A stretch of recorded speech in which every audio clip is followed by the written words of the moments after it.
Hey, c'est Edouard, bienvenue dans cette nouvelle vidéo. Aujourd'hui, on va s'intéresser à comment est-ce qu'on fait en Suisse pour faire exploser son rendement. Quand on parle de rendement, premièrement, on parle d'investissement. En Suisse, en immobilier, vous pouvez investir de deux manières différentes. Grosso modo, c'est l'immobilier direct et l'immobilier indirect. Je vais faire une vidéo qui va détailler et confronter ces deux types d'investissement, mais dans cette vidéo, on va se concentrer sur l'investissement direct. Ça veut dire acheter de l'immobilier directement vous-même. Donc, premièrement, pour effectuer des belles opérations, il faut acheter l'immobilier direct. Et ensuite, vous allez voir dans cette vidéo que c'est pas forcément en faisant de la location que vous allez faire des très bons rendements. Après plus de 4 ans d'expérience dans le courtage et avoir vendu plus de 100 000 immobiliers, je peux vous garantir que les bonnes opérations et le meilleur moyen de faire fructifier son argent, c'est d'acheter à un bon prix et de revendre à un très bon prix. Mais dans cette vidéo, on va confronter les deux façons de faire pour voir qu'est-ce qui est le plus optimisé pour vous également. Parce qu'en immobilier, votre stratégie d'investissement va dépendre de votre situation aussi. Premièrement, pour faire des bonnes opérations, il faut changer sa vision du risque. Évidemment, l'investissement, c'est toujours la même chose. Plus vous prenez de risques et plus vous devez attendre un bon rendement. Mais vous avez toujours une partie au milieu où le risque est maîtrisé et puis le rendement est bon. Une chose est certaine, vous devez savoir ce que vous achetez. Vous devez maîtriser votre situation, vous devez maîtriser les fondamentaux de l'immobilier et le type d'investissement que vous faites. N'allez pas acheter une halle industrielle si vous ne savez pas quoi faire avec. À travers le courtage, j'ai vu beaucoup trop de personnes faire des opérations incroyables en très peu de temps et ça m'a ouvert les yeux sur un élément essentiel de l'investissement et principalement l'investissement immobilier, c'est que les investisseurs patients et qui savent ce qu'ils veulent, très souvent, ils vont gagner beaucoup plus que les autres. Et ça, c'est une erreur que j'ai faite moi-même dans mes premiers investissements, c'est-à-dire que quand j'avais acheté, rénové et que j'étais en train de vendre, très souvent, j'étais prêt à baisser le prix immédiatement pour pouvoir vendre et passer à une autre opération. Je me disais tout le temps, un tien vaut mieux que deux, tu l'auras. Et du coup, j'étais prêt à accepter de descendre ma marge assez rapidement pour pouvoir passer à une autre opération. Et ça, c'est une grave erreur de l'immobilier. Heureusement, je suis très vite passé à d'autres opérations en partenariat, en association avec d'autres investisseurs plus âgés et plus expérimentés que moi. Et du coup, cette erreur, je l'ai faite, mais pas trop longtemps non plus. J'ai vu de mes propres yeux par le courtage des mecs refuser des offres, gagner des sommes à 6 chiffres en quelques mois ou en quelques années.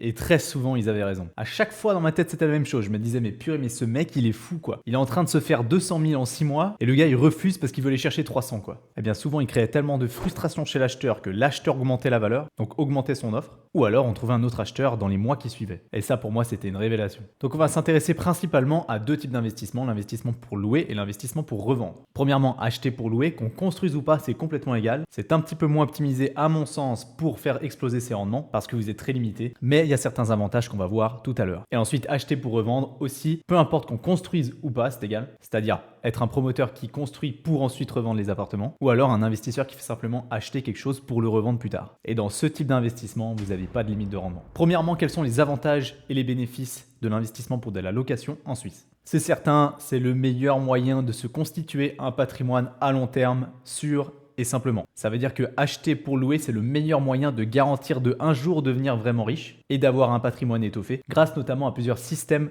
d'optimisation d'endettement ou alors du refinancement en Suisse, et ça j'en ai parlé dans plein de vidéos. Plus vous achetez tôt en Suisse et plus vous avez la certitude qu'un jour vous deviendrez vraiment à la tête d'un patrimoine intéressant. Ensuite évidemment, d'une fois que vous achetez pour louer, c'est un investissement qui est très passif. Donc vous pouvez très facilement déléguer à une gérance immobilière ou alors même si vous gérez vous, quand vous avez au début quelques appartements, vous pouvez très bien les gérer de manière assez passive. Ça prend très peu d'énergie et très peu de temps. Surtout si vous choisissez les bons appartements et les bons locataires. Alors attention, je dis que c'est un investissement passif. Certes, mais ce n'est pas des revenus passifs qui tombent tous les mois comme ça du ciel. Vous avez de toute façon à un moment donné de la gestion, vous avez de toute façon des éléments à prendre en compte, des choses à faire. L'immobilier, c'est jamais un investissement qui est complètement passif. D'ailleurs, à propos de gérance immobilière, on m'a souvent posé la question si c'était bien de donner la gestion à quelqu'un d'autre ou pas. Honnêtement, ça dépend de votre situation et le temps que vous avez à allouer à cette activité. Mais personnellement, jusqu'à 5 à 10 appartements, je ne recommande pas forcément. À partir d'un certain stade, oui, je le recommande. Ce qui est également intéressant avec l'achat et location, c'est que votre argent travaille en permanence. À partir du moment où vous avez fait un investissement, votre argent est bloqué dans un bien immobilier qui va vous générer des revenus tous les mois. En tout cas, si vous l'avez bien fait. Donc c'est vrai que vous n'avez jamais de pause vraiment où votre argent ne fait rien. C'est d'ailleurs une très bonne stratégie que j'ai utilisée moi, c'est de générer du cash avec une activité d'exploitation et ensuite réinvestir ce cash dans des biens immobiliers d'investissement. J'ai acheté des appartements déjà loués dans lesquels il y avait des locataires, que je possède encore d'ailleurs à l'heure actuelle. Et ensuite, le jour où ces locataires quittent le logement, eh bien à ce moment-là, je verrai si c'est mieux de rénover, revendre directement ou bien rénover et relouer.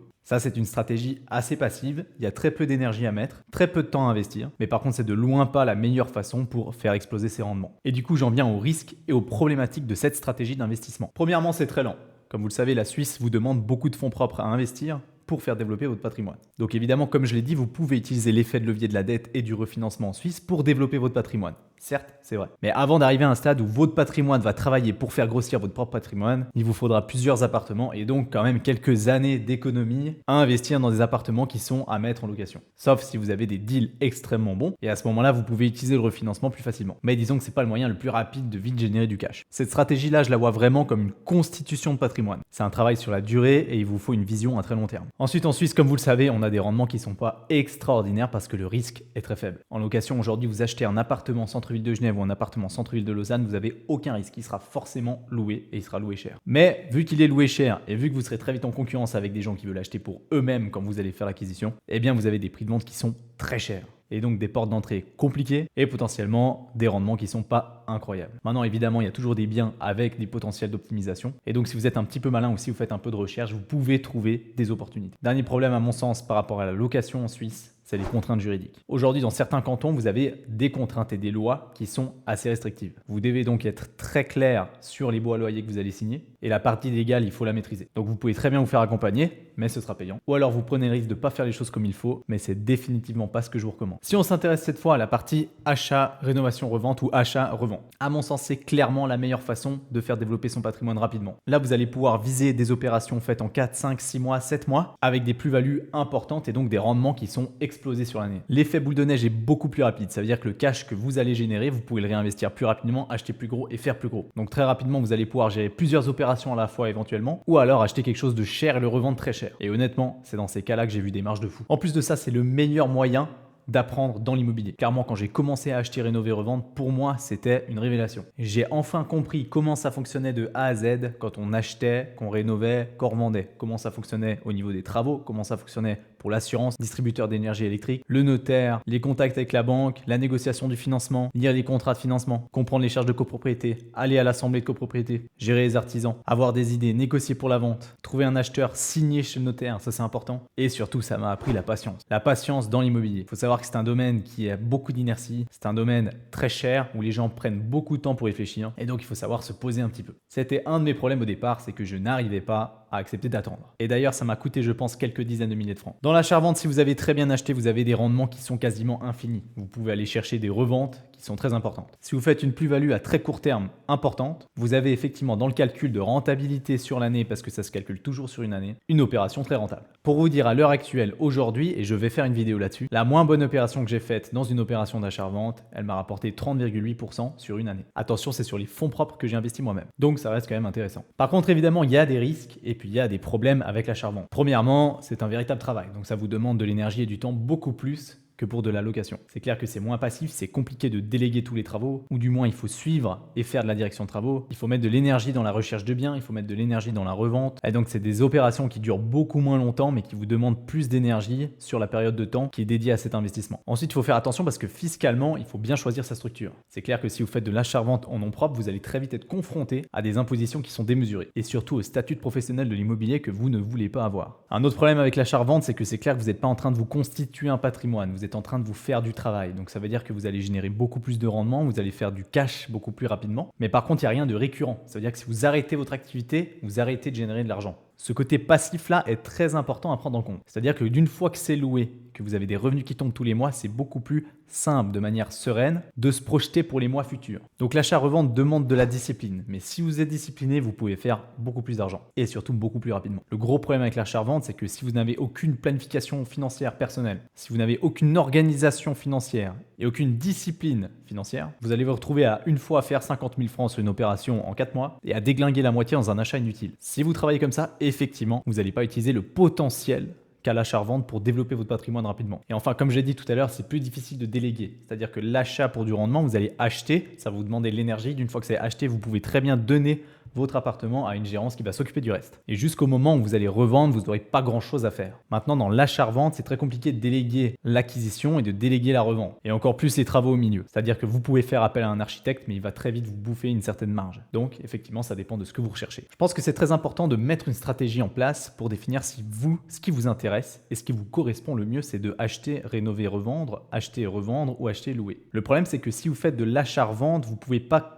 capitaliser sur le fait que vous allez louer potentiellement si ça se vend pas. Parce que les objets que vous allez chercher pour de l'achat-revente seront pas les mêmes que ceux que vous allez chercher pour l'achat-location. Vous pouvez très bien aller chercher un appartement assez grand avec un rendement qui est ridicule, mais sur lequel vous pouvez faire une belle opération d'achat-revente. Donc potentiellement, si vous achetez un grand appartement qui est inintéressant d'un point de vue locatif, si tout d'un coup vous vous retrouvez coincé avec celui-là et vous n'arrivez pas à le revendre, vous allez très vite vous sentir frustré parce que le louer, c'est pas intéressant. Mais je pense qu'effectivement, si vous voulez faire exploser vos rendements, dans ce cas-là, le plus intéressant, c'est d'acheter et de revendre. Achetez bien, revendre bien. Maintenant, attention, parce que c'est pas parce que vous achetez bien que vous allez revendre bien, et c'est pas parce que vous achetez mal que vous allez revendre mal. Potentiellement, quand vous faites des travaux, vous avez des travaux avec des très bons retours sur investissement, comme des travaux avec des retours sur investissement nuls, voire même de l'investissement qui est complètement perdu. Donc, il faut être clair de qu'est-ce qu'il faut faire et comment il faut le faire. Dans le cadre du courtage, j'ai vu beaucoup trop de personnes acheter des biens immobiliers, les rénover à moitié ou très mal les rénover, et se retrouver avec des appartements qui sont rénovés mais difficiles à vendre. Parce que tous les acheteurs ont envie de le refaire, mais se disent c'est quand même dommage parce qu'il vient d'être fait. Et ça, c'est la pire des situations, vous ne voulez pas vous retrouver là-dedans. En tant que vendeur, vous allez être très frustré parce que vous aurez investi de l'argent qui vous aura absolument rien rapporté en retour. Et ça arrive très souvent chez les propriétaires qui rénovent pour eux-mêmes et qui rénovent pas pour le marché. Vous devez vous concentrer sur la loi de Pareto, le 80% des travaux que vous allez faire vont vous rapporter le 20% de plus-value.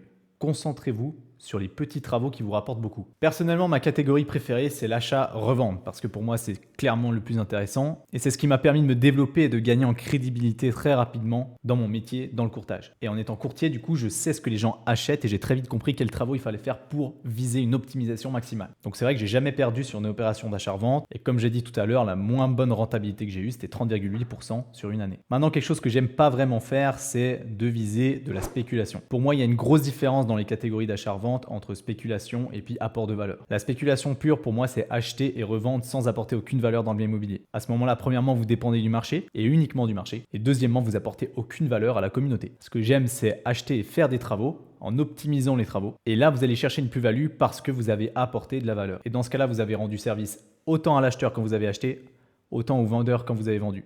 C'est tout à fait normal de prendre une marge entre deux. Les travaux que vous aurez fait pour faire l'investissement personnel que vous aurez mis pour faire les travaux, vos rémunérations, évidemment. Voilà, j'espère que cette vidéo vous aura plu. N'oubliez pas de liker et de laisser un commentaire pour me faire savoir qu'est-ce que vous aimeriez voir sur cette chaîne. Vous avez également dans la description un petit lien qui vous amène vers une formation offerte si vous voulez aller beaucoup plus loin. Allez, moi je vous dis à très vite.